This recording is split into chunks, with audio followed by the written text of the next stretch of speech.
বাবা শুনেন, আমার দিকে তাকান। মূসা নবী আল্লাহর কয়, আল্লাহ আমি আপনার কাছ থেকে জানতে চাই, লোকটা এত খারাপ মানুষ ছিল কিন্তু তারা জানাজার মাঠে মানুষ জানাজা পড়তে আসে না।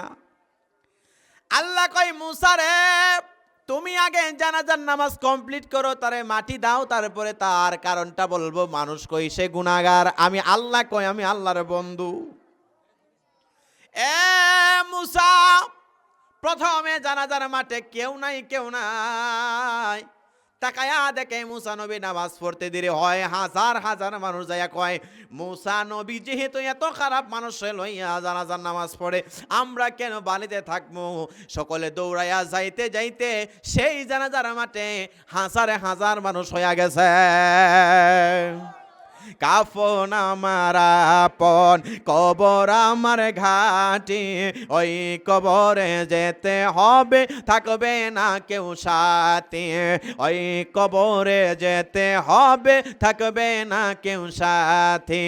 থাকতে হবে নিরালায়, একা একা বাসতলায়, থাকতে হবে একা একা বাসতলায়, চতুর্দিকে রবে শুধু মাটি, চতুর্দিকে রবে শুধু মাটি।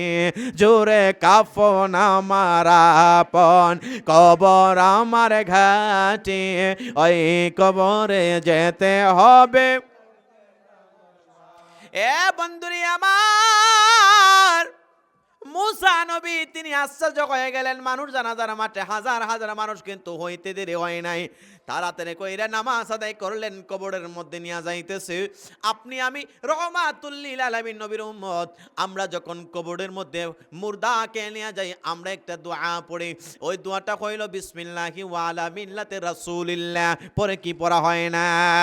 রাসূলের মিল্লাতে বলা হয়, সমাজে যারা রাসূলকে নিয়ে খারাপ মন্তব্য করে, বড় ভাইয়ের সাথে তুলনা করে, আমার মনে হয় তারা যেন নবীজির মিল্লাতে কবরে না লাশ রাখে। জোরে কোন ঠিক না বেঠিক? নবী যদি না চিনতে পারো রে, আখিরাত দুনিয়া বরবাদ হয়ে যাবে রে। ফি নারে জাহান্নামা খালিদিনা ফিহা আবাদুল আবাদ, জাহান্নামে জ্বলবা নবী যদি আপনার আমার প্রতি রাজি খুশি না হয়। ঠিক না বেঠিক? আল্লাহ তাআলা কোরআনে ডাক দিয়া বলেন, মিনহা খালাকনাকুম ওয়া ফিহা নুঈদুকুম ওয়া মিনহা নুখরিজুকুম তারাতান উখরা। আল্লাহু আকবার। মাটি দিয়ে আমার আল্লাহ দেহ বানাইলেন, এই আদম সন্তান বানাইলেন, এই মাটিতে শুইতে হবে।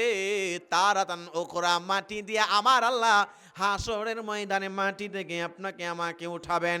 আল্লাহ বলেন, ওয়া ইজ ক্বালা রাব্বুকা লিল মালাইকাতি ইন্নী জাইলুন ফিল আরদি খলিফা। জোরে কোন আল্লাহু আকবার।